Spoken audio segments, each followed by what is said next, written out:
नीरज चोपड़ा की जीत को भारत और पाकिस्तान का मुद्दा बनाने वाले एक पत्रकार ने जब नीरज चोपड़ा की मां से सवाल पूछा कि नीरज ने पाकिस्तान के खिलाड़ी को पीछे छोड़कर गोल्ड मेडल जीता है, इसके बारे में आप क्या कहेंगी? इस पर नीरज की मां ने उस पत्रकार को ऐसा करारा जवाब दिया जो हर हिंदुस्तानी को सुनना चाहिए। उन्होंने कहा, मैदान में खेलने वाले सारे खिलाड़ी एक ही होते हैं।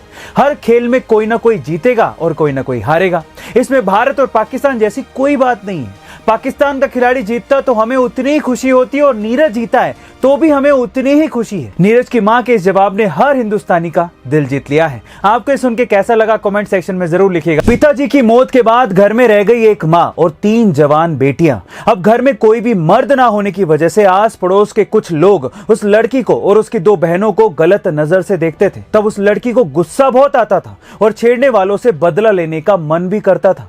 एक दिन जब उसके हाथ में जैकी चैन की एक मार्शल आर्ट की किताब लगी तो उसने सोचा कि इस किताब में बताए गए दाव पेचों से छेड़ने वालों को सबक सिखाया जा सकता है।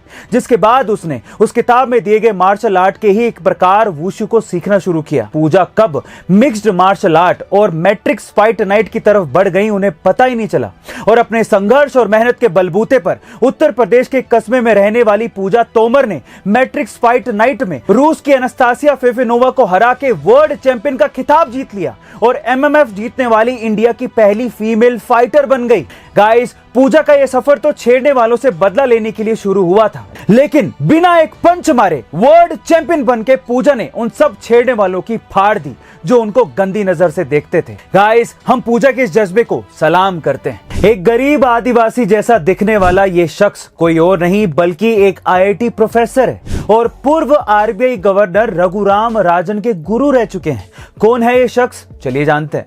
देखिए, वेशभूषा से एक आदिवासी दिखने वाले इस इंसान का नाम है आलोक सागर, जो एक समय पर आईआईटी दिल्ली के प्रोफेसर रह चुके हैं। उन्होंने अपनी पीएचडी की पढ़ाई अमेरिका के ह्यूस्टन यूनिवर्सिटी से पूरी की है। साल 1982 में उन्होंने अपनी आलीशान नौकरी छोड़ दी और मध्य प्रदेश के एक आदिवासी गांव कोचामऊ में बस गए। उनका यह मानना है कि आदिवासी ही सबसे ज्यादा प्रकृति से जुड़े हुए होते हैं, इसलिए उन्होंने आदिवासियों के साथ मिलकर 50,000 से ज्यादा पेड़ लगाए थे।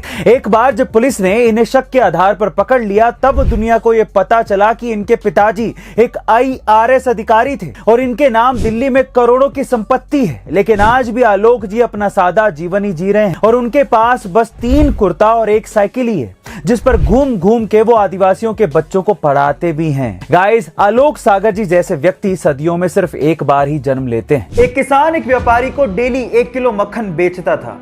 अब एक दिन परखने के लिए उस व्यापारी ने मक्खन को तोल के देख लिया कि वो मक्खन 1 किलो है कि नहीं है और वो मक्खन 1 किलो नहीं निकला। इस बात पे व्यापारी किसान को अदालत ले गया। अदालत में जज ने किसान से पूछा कि तुम किस बाट का इस्तेमाल करते हो? तो किसान ने कहा कि मैं बाप, मैं तो अनपढ़ हूं, मैं कोई बाट का इस्तेमाल नहीं करता, लेकिन मेरे पास एक तराजू है तोलने के लिए। तो भी जज ने कहा कि तुम तोलते कैसे हो? तो इस बात पे जो किसान ने जवाब दिया वो आप लोगों को सुनना चाहिए। किसान ने कहा कि ये तो अब मुझसे मक्खन खरीद रहा है, मैं तो इससे कब से ही 1 किलो ब्रेड खरीद रहा हूं और उसी 1 किलो ब्रेड को तराजू के एक पलड़े में डालकर मैं इसे मक्खन तोल के दे देता हूं। अब आप समझ तो गए होंगे कि गलती किसकी है। Now the moral of the story is guys, जैसा बोओगे पाओगे वैसा ही, इसलिए be careful about your Karma.